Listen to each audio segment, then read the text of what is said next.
Каждый, кто начинает заниматься на фортепиано, рано или поздно задается вопросом, как нужно заниматься, чтобы исполнение звучало профессионально, эмоционально и стилистически выверено, по-настоящему живо и глубоко. Ответа нет в готовых методиках или учебниках. Он скрыт в примерах великих мастеров. Шопен, Рахманинов, Гульд, Юджа-Ванг, Кисин и другие оставили нам не только записи, но и уникальные философии работы. Их подходы различны, но в каждом проявляется стремление к высшему уровню музыкальной мысли. Кто-то ищет диалога с клавишами, кто-то выстраивает архитектуру звука, а кто-то учится играть в уме. Погружение в эти стили позволяет не просто тренировать технику, но развивать музыкальную интуицию, внутреннее ощущение формы и эмоциональной выразительности. Это не просто разные методики, это разные философии звучания и мышления. Итак, выберите для себя стиль гения для занятия.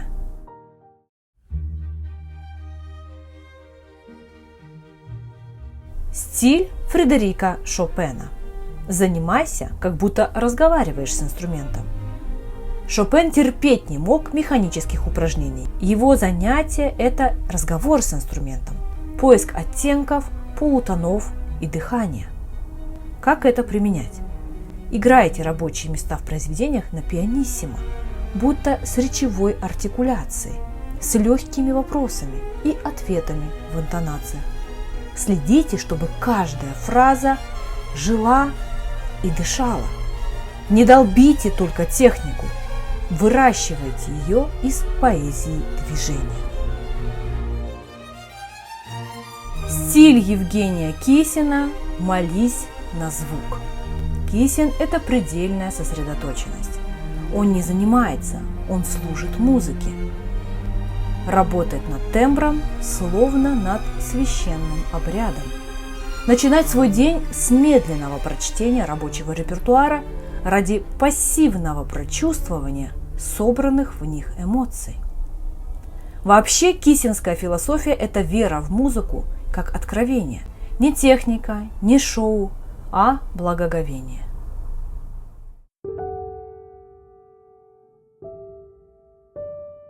Стиль Сергея Рахманинова – строй, крепость.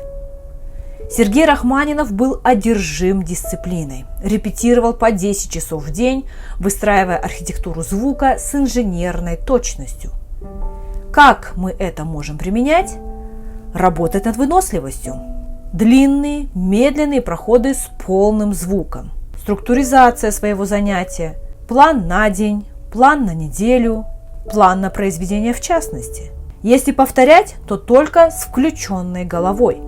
Рахманинов доводил до автоматизма даже нюансы и динамические оттенки.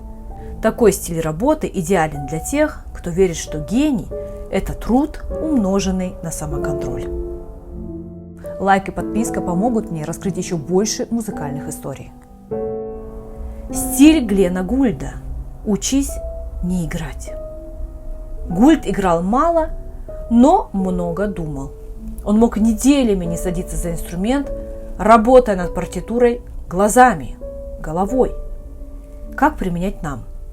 Учиться играть в уме, прогонять пьесу мысленно, без инструмента, с нужной фразировкой, педализацией, в необходимом темпе и художественном образе.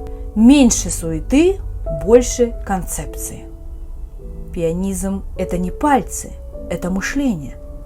Стиль Глена Гульда подойдет интровертам и аналитикам.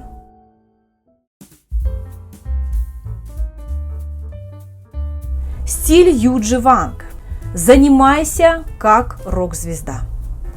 Юджа – воплощение музыкального адреналина. Она превращает каждое выступление в шоу, в эксперимент со звуком, одеждой, энергией. Как применять нам в каждодневных занятиях? Не бояться театральности и драйва. Записывать себя на видео, анализировать не только звук, но и подачу, манеру, то, как мы ведем себя за инструментом. Не забывать работать над контрастами темпа и динамической картины. В первое время так вообще нарочито работать. Стиль Владимира Горовица. Занимайся как артист. а не как ученик.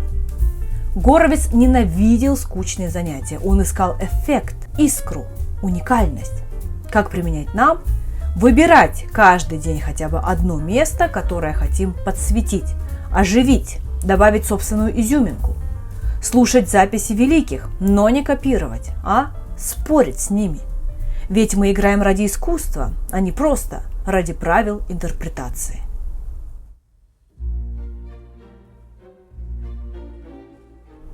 Стиль Мицуко Учиды. Искусство недосказанности. Ее занятие – это диалог с тишиной. Она ищет не ноты, а промежутки между ними. Как применять нам? Учиться играть так, чтобы слушатель ждал следующего звука.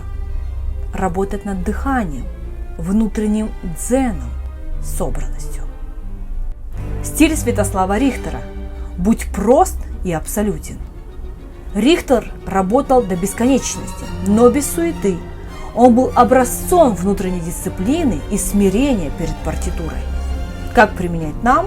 Начинать работу над текстом без педали, чисто и просто, в умеренно среднем темпе, в котором вы будете успевать думать. Современный пианист сейчас имеет редкий шанс объединить мудрость всех эпох и создать собственный стиль. Экспериментируйте с подходами, комбинируйте дни Юджи Ванг и Рихтера, Рахманинова и Горовица, анализируйте свои записи, развивайте личную философию игры. Главное не гонка за скоростью или чистотой исполнения, а осознанность каждого движения и глубокая связь с музыкой. Пусть за каждым аккордом стоит не просто навык, а ваша личная идея, дыхание и эмоциональная правда. Музыка – это не только инструмент, это пространство, где проявляется ваша индивидуальность. Поэкспериментировать со стилями работы вы можете на произведениях, которые разобраны для вас в этом плейлисте.